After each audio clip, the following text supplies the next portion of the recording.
New York City football community, get your popcorn, because we're about to get into it. Off the Grid is going to be something like you've never seen before. Yeah, Off the Grid, stand up. SBC, Black Elvis, Roddy, OG, it's wavy. Look, started from the bottom, so we off the grid. Tryna make it to the top, we soon live off the grid. Had dreams of making teams, I was just a kid. But we off the grid, yeah, we off the grid. On the come up, so we off the grid. Had dreams of the league, we was all just kids. And the bulls from the underground, they often miss the podcast, bringing light so they don't call it quits. Now pass the box, I'm open on the 10. They call me wavy in the red zone for the win. Then do your dance on them, raise the roof, we got the fans roaring. Catch a pick and then do it again. Chicago ain't my home, but I can't bear to see us lose. Playing rough like Emmitt Smith, I'm bringing 22s. I move smooth through the traffic like convertibles. Try to play me man to man, and I'ma have to prove you. Look good, feel good, play good. Only talking prime time, I need to pay good. Was more than just a game, we wasn't from the same hoods. The ball kept us off the block, had to try to remain good. Started from the bottom, so you know we off the grid. Trying to make it to the top, so we live off the grid. Had dreams of making teams, I was just a kid. Oh, we off the grid? Yeah, we off the grid. We're back. It's back to business. Exciting time of the year. Playoff time. This is what it's all about. So let's just get right into it. Interesting landscape we're going into here. So we have, in order of ranking, Stepanak at the number 1 seed. Does that surprise you, or? Does not surprise me. I think that all of the necessary ingredients and elements exist in that program. They've taken care of business. They have the best record in the AAA right now with only 1 loss. Then you have in number 2, Iona Prep. Number 3, Farrell. Probably a bit of a surprise to a lot of people. Then you got St. Anthony's at 4, Hayes at 5, Holy Trinity at 6. No. Kellenberg, Holy Trinity, Chaminade. So 1 plays 8, 2 plays 7, blah, blah, blah, blah, but blah. 2, 3, 4, and 5, that's where I have my problem. Because all of those teams only have 2 losses, and now we've ranked them 2, 3, 4, and 5. Yeah. And they all only have 2 losses. So I truly don't know how to feel about that. I think that was not a mess up, but I don't, other than points, like you said, head-to-head earlier, like those things go into account, but that was somewhat of my reasoning for like not wanting to throw in those out-of-league games, because now you have teams who are, like, Hayes is going to end up playing St. Anthony's, but that game could have potentially been a different game if another 5-2 team ended up in a different slot. Well, I mean, listen, how do we fix that? I guess one considerable way to think about fixing it is, I think this year is the first time you don't have every AAA team playing one another at some point during the season. I think there were a few exceptions in there. I don't know if it stood true for everyone. But at the end of the day, 2 good teams were going to face each other in the first round. It's not, everybody doesn't get the 1-8 matchup. Which is fine. But if I'm a player and I'm on any of those teams, I want the easier matchup, especially in the playoff. I'm sure coaches want the easier matchup as well. Now, you're going to have, like I said, even after the first round, everyone's going to have to play someone at some point. Like, the 1 seed's going to have to play the lowest seed. The lower seed's got to play the higher seeds. But if we're talking about, schemes and now preparation for these games, I want a little bit of momentum going into my run, and that could start with an easy first game in the playoffs. Now, the Hayes and St. Anthony's game in the regular season was a great game, so hopefully it'll be a great game again. I think that Hayes is going to be able to come out on top in that game, but, at the end of the day, like I said, everyone's going to have to play everybody. So whether I'm happy about it or not, it is what it is. Yeah, I mean, I think I can concede that I understand, as a fan of the Cardinal Hayes program, how you feel getting that first round matchup. I'm sure Stepanak and Iona are not the least bit sad that it wasn't them that had to play Hayes or St. Anthony's respectively. I think both of those programs just happened to finish with the same record and wound up lower seed because of a lot of the head-to-heads too. Because I believe that factored into the rankings. Yeah, like I said, Hayes ended up losing to St. Anthony, so that had something to do with it. And then and we were talking about a lot of those bigger games, the Hayes and Stepanek game or the Iona and Stepanek game. St. Anthony's just played Stepanek last week and St. Anthony's lost, so like those bigger games mattered. I just think in my eyes, number one, not playing everyone in the AAA and then throwing in those other games is just something that I just didn't like personally. But then even touching on that, how do you feel that we were under the impression that those last two teams weren't going to be there and all of the teams did make it? Do you like the everyone makes it rule or? I like it because everybody plays a first-round playoff game, but I also can see how if that 1-8 game and that 2-7 game are really, really lopsided, there may be a consideration to give your top two teams a bye. And then have those stronger matchups in the first round, like you said, because you said a good team's gonna have to play a good team, one of those matchups. But if you eliminate two of those teams, now these games in the first round become more exciting because you have no other option but for a Hayes to play a Stepanek or St. Anthony's to play an Iona, because those are the only teams left after the first team gets a bye. Or whatever, it shouldn't even be a first team gets a bye because it'll be even across the board. So you're gonna have 3 good games because you'll have 6 teams who, weighed out those last 2 at the end. I mean, you could do it that way. Here's the thing. I would say that we are prematurely not giving an opportunity for 8, 7, and 6 to prove us wrong. Because the reality is, until those games are played, if we get an upset and one of those lower seeds advances to the second round, it'll be a very different conversation next week. And to your point, like, those teams have to be able to step in and do that. I think over the season, Farrell being at 3 has definitely been one of those teams that out of the lower seeded teams has proven themselves and stuck in those hard games with the higher seeded teams. In my opinion, though, like when we saw Holy Trinity or Kellenberg matching up against an Iona or Stepanek in the early regular season, I think that we went with our gut and took those higher seeded teams, and what needed to happen happened. Now, regardless if we're talking about AAA, AA, single A, there are going to be teams who are lower than the other ones. Like, someone has to lose. I just think if there's a way to make everything more competitive, just find a way to do that. Now, maybe having all 8 teams go is the way to go because, like you said, it allows for those 7 and 8 teams to be able to have those upsets or even work towards being in those conversations during the season, because I think there's even something to knowing that, you're the lower seeded team and just, maybe not going out every week and trying because you may lose. But on the flip side, knowing that you're going to have an opportunity to even make the playoffs anyway and have that competitive edge when it counts, maybe they can get an upset, I'd also think we should bring light to the fact that 2 AAA teams, 2 of a few, I think, that did not play each other were Hayes and Farrell. Farrell did get a chance to play a PSAL team this year, I believe, during the regular season. I don't know if that schedule switch is what caused that to happen, but it was very interesting, not a common thing where those 2 programs don't face off at each other during the regular season. Also, it'll be interesting if somehow things line up where opponents like that do see each other in the playoffs, because typically you have a baseline. You've played everyone in the regular season. You at least have a general idea. To not play a team at all and then have to game plan against them in the playoffs is a tough ask.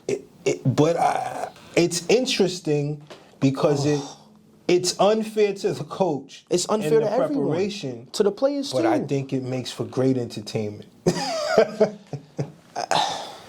I hear that, and I think even like sometimes in the NFL when you get those those matchups where those teams who don't usually play each other towards the end of the season, you see that and it gets a little more exciting.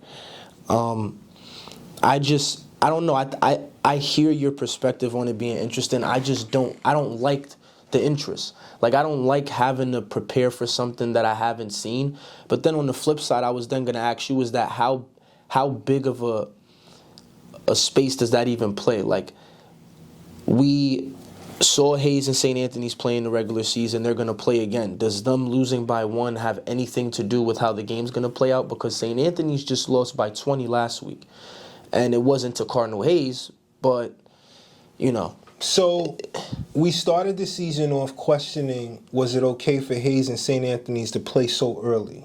A lot of heavy games happened That had early to in the happen. season. Now we see that it had to happen. We used to complain about closing the season playing St. Anthony's and then 'Cause I'm gonna opening see the 'em right playoffs now. and see them the very next week. So again, it's never going to be perfect. Does it matter, though? I think it does not matter as much as we want to make it matter, and here's why.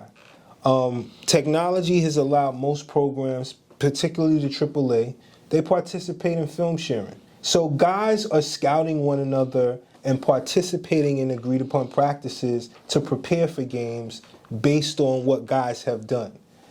The sweet spot is that, you know, no coach really shows everything, or because you did something week 3 does not mean that that is the way you're going to execute come playoff time. Who you are is who you are. I was going to say, there's something about identity, though, because Yeah, going out... like, absolutely, absolutely. for- How I express who I am can change somewhat depending on how crafty I am and my ability to draw up plays and get my players to do something slightly different. And to your point about identity, though, like, that's why I asked if you think that that's important, is because, yeah, you can, you know, I don't even know what's the word to say, but, like, you could flatter up what it is that you do, but, like, Cardinal Hayes is going to be Cardinal Hayes at the end of the day. Same thing for Iona, same thing for Step and the rest of these teams.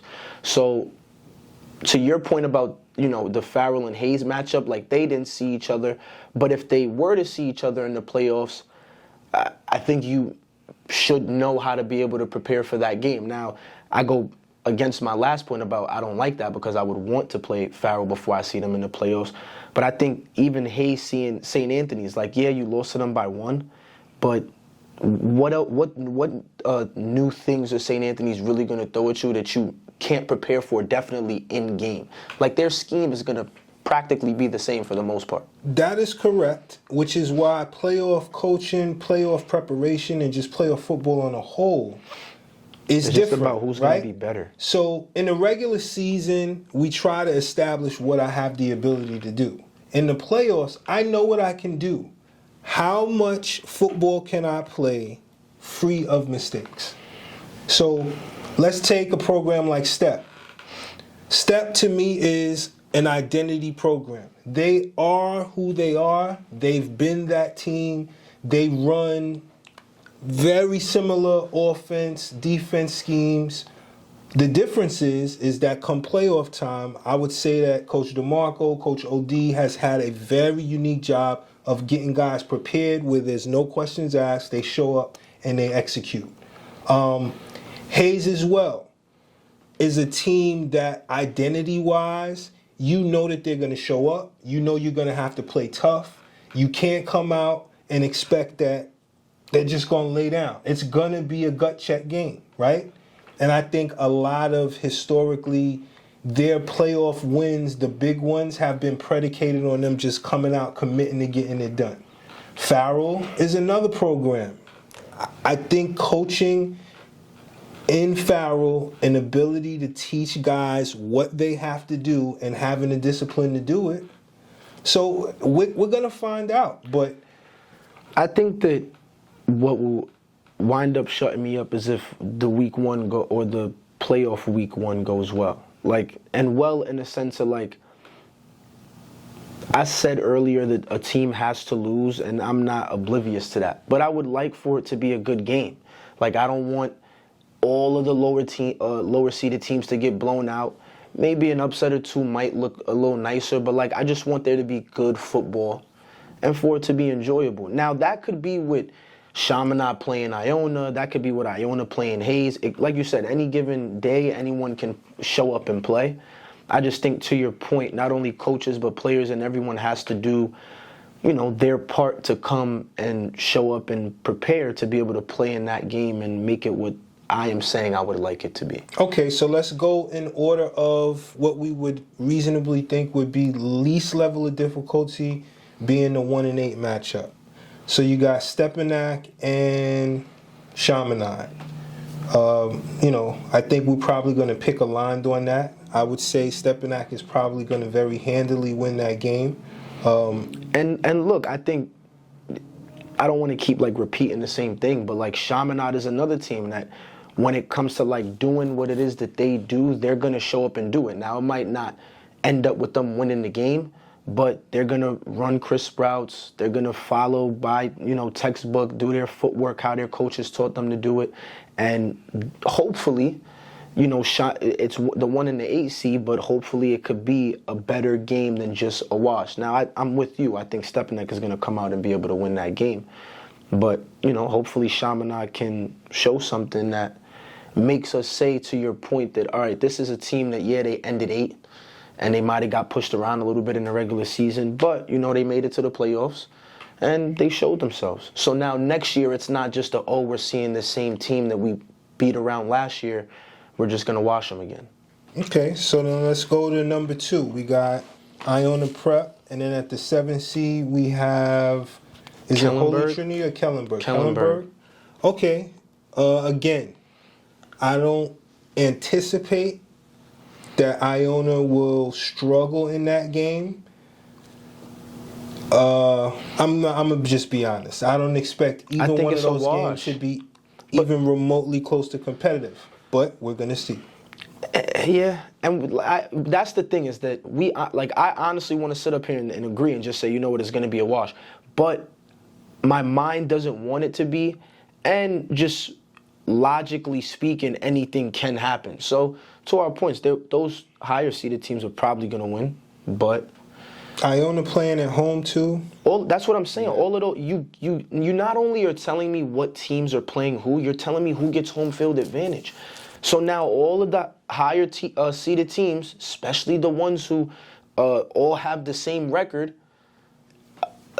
are now potentially in a toss-up between who gets home field advantage. And the teams who we're saying are going to end up winning these games probably are what we were talking about earlier, where we could have just had these 6 teams playing. And then maybe you're talking about a home field advantage with Iona and Stepanak, or Hayes and St. Anthony's, or St. Anthony's and Iona, because those 2 teams are already playing. But I think there's something to look at with minimizing the playing field, and you're gonna have a week 1, week 2, week 3, a championship anyway. So just have the most dynamic playoff bracket, and everyone's happy. I just think, I hate to just ramble on about it, I think if those teams continue to stay at that bottom tier, then, it's one thing to remove them out of the AAA, but it's just another thing to say, if we're talking about compete, this week doesn't need to happen if all of these teams are going to get washed. This is just a waste of a playoff week. Well, I think that time will tell. It's the first year in, 4 or 5 years maybe that you've had this many AAA teams. And a full schedule of playoffs and regular season games, considering COVID and all of that. I think the last 2 games left, that being Farrell and Holy Trinity, and then Hayes and St. Anthony's, those games are probably the games that can go either way. This is my thing. This is my take. We already said Stepanak was going to probably beat Kellenberg, right? Or, Chaminade. And then the Iona-Kellenberg game was probably going to go to Iona. I think that Hayes beats St. Anthony's because I've seen enough of these other teams. Number one, Stepanak just put up 50-something points on them. So, not only is St. Anthony's losing to these higher-tier teams, but Hayes also competed with them. And then you're talking about the Holy Trinity and Farrell game. Farrell's rated 3rd. So I'm going to start a little trouble. And you think that's going to be a competitive game between them and Holy Trinity? I hate that I'm even going to ask this question, but it begs to question. Do you think that teams look at where they're going to be seated and allow it to impact those last games of the season. If I know me winning is going to put me in this position. So that's why I said that. Is that a thing? Do we believe that is a part of the planning process of a coach? I don't know. And I can only personally speak player-wise, at least in high school, like you don't really think, because you don't really think that has control. At least for me, like I didn't really think like, oh, if we lose this game, then we could get a better seeding or something like that. But I will tell you one thing, in college is true. Same thing in the pros, where you'll see, oh, this NFL team is trying to tank so that they could get a better player next year, or that they could get a better seeding. So like I don't think that that's what's happening. Even on those levels, like it shouldn't happen only because if we're talking about sports and a love for it. Like you should go out there and try to compete regardless of whatever outcome is going to happen. But there is something to saying, if I go to my office on Friday and say, guys, look, I don't want to play this team next week. What are we going to do? And a viable option is we can lose. So I don't believe that a coach is ever going to say that to a player. At least No, I would in their never office. Say that. But if no I would players, not to my rule out staff, a coaching staff sitting down and saying, hey, if we want to get to week 3 of the playoffs, what do we need to do right now? low-lying fruit? Right now, we might need to lose.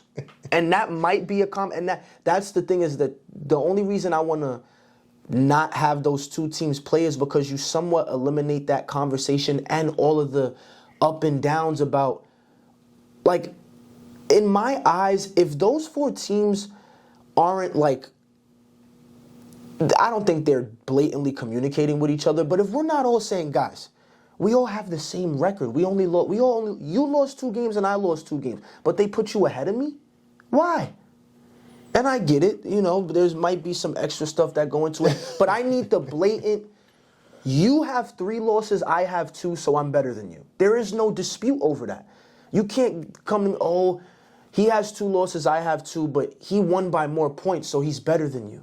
I just can't go for that. I'm going to say to you that the one thing I agree with you at is that everyone has to play everyone. So if I am in the thick of things at the end with a team that I potentially have to play in the playoffs, and I didn't face them in the regular season, there's an issue. That is a tough pill to swallow.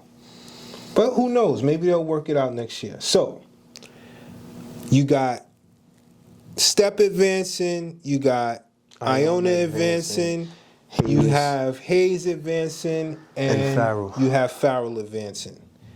So now we have to figure out, of those 4 people, where teams would fall if it Step works is out your that. highest seed. Correct. Farrell is 3rd, but Iona is 2, right? Mm-hmm. So Step, Iona, Farrell, Hayes. Hayes would have to play Stepanek. Correct. And Iona would have to play Farrell. Which Iona's gonna like. It all works out in the end. Yeah, in the end it does. But the only reason you can't say that is because Farrell is 3rd. But then to my point, like, they're only 3rd because they matched up with 3 other teams with the same schedule. Maybe if they played another AAA team, they would have lost, and this would have been a different conversation we're having. But nonetheless, if was the 5th. Yeah. Nonetheless, Iona's probably going to be Farrell in my opinion. And look, there is no way that I say that Step's going to beat Hayes. So Hayes will probably beat Step in the semifinals, and then we'll see in the championship. Run it back. Well, not run it back, but we need another one. It's been a minute, and I'm itching to go to a. I'm not going to even go that far down the road. Celebration. I'm going to reserve my championship predictions for next week. It's easy. I'm going to stick to just week 1 results. All right, well, we gave them. Those teams. I'm going with Step. I'm going with Iona. Hayes. I'm going with Hayes. I was going to say, if you go with St. Anthony's, what's that about? But I think it's going to be a great game, though. That one game, to me, I think is not going to be a game that we're going to know the results of until the last ticks of the clock. Kind of like the regular season game. I mean, if we're being honest. I love the rivalry. I love the pride. And I love the invitation to new programs to participate. So, those 7 8, 6 seed teams Show up. shock the world. Yeah. Yes. Stir the pot. And I'm there though, because I haven't ended up on a lot of those 7 teams or 8 teams, but I believe that, you know, if you're on those teams too, you're probably in the locker room saying, look, you know, we might not be 5-2, but we got a shot. So let's try to do something, and that's all you need is hope. So I'm all with that. I would say one of the more talented Hayes teams that I've seen over the course of the years entered the playoffs kind of in a bad seeded spot. Shout out to Carlos, Lucas, and the guys, but as dangerous as that team was, the numbers entering the playoffs didn't always say that. And identity tells you that a lot of our teams didn't start off good. Like, we had to end up figuring it out, and then got to playoff time and took care of business. So I think for every team, regardless of, you know, what was said or even schedule or record-wise right now, it's open season. Figure it out, prepare, do what you got to do, and hopefully you'll reap whatever benefits you're looking for. Good stuff. So I guess in wrapping up, I would like to call out to some of our old cronies. It's getting ready to be holiday season. Mm-hmm. I'd love to hear from Sofyan Massoud, Johnny Cornelius. Jalen Smith, he just got named Performer of the Week over there. So. Also a name I'm going to throw out there, big shout-outs to Monty Quinn. He's way out on the West Coast, but he is really doing his thing, having a tremendous sophomore campaign. So Monty, we see you out there. Looking forward to getting you up on the show soon. Yeah, and I know we do it every week, but shout out to everybody, right? We say names, but, you know, all of you guys who are watching or listening, you know, we see you and understand that there's others who don't, so we appreciate all of the work that all of the athletes out there are doing. And definitely a big shout out to the commish. Wish you was here. Definitely got to get you back on camera. You're not going anywhere. And shout out to Black Elvis Blount. Appreciate everything he does for us too. Yes, sir. Keep watching, keep subscribing, like channel, all of that good stuff. And we'll be back next week for another episode. Also, one last thing. Check out our IG page, check out our face page, like and follow. We're trying to build up that platform. So check us out there. We got a lot of good content on social media. New York City football community, get your popcorn, because we're about to get into it. Off the Grid is going to be something like you've never seen before. Yeah, off the grid, stand up. SBC, Black Elvis, Roddy, OG, it's wavy. Look. Started from the bottom, so we off the grid. Tryna make it to the top, we soon live off the grid. Had dreams of making teams, I was just a kid. But we off the grid, yeah, we off the grid. On the come up, so we off the grid. Had dreams of the league, we was all just kids. See the bulls from the underground, they often miss the podcast, bringing light so they don't call it quits. Now pass the rock, I'm open on the 10. They call me wavy in the red zone for the win. Then do your dance on them, raise the roof, we got the fans roaring. Catch a pick and then do it again. Chicago ain't my home, but I can't bear to see us lose. Playing rough like Emmitt Smith, I'm bringing 22s. I move smooth through the traffic like convertibles. Try to play me man to man, and I'ma have to prove you. Look good, feel good, play good. Only talking prime time, I need to pay good. Was more than just a game, we wasn't from the same hoods. The ball kept us off the block, had to try to remain good. Started from the bottom, so you know we off the grid. Trying to make it to the top, so we live off the grid. Had dreams of making teams, I was just a kid. Oh, we off the grid? Yeah, we off the grid.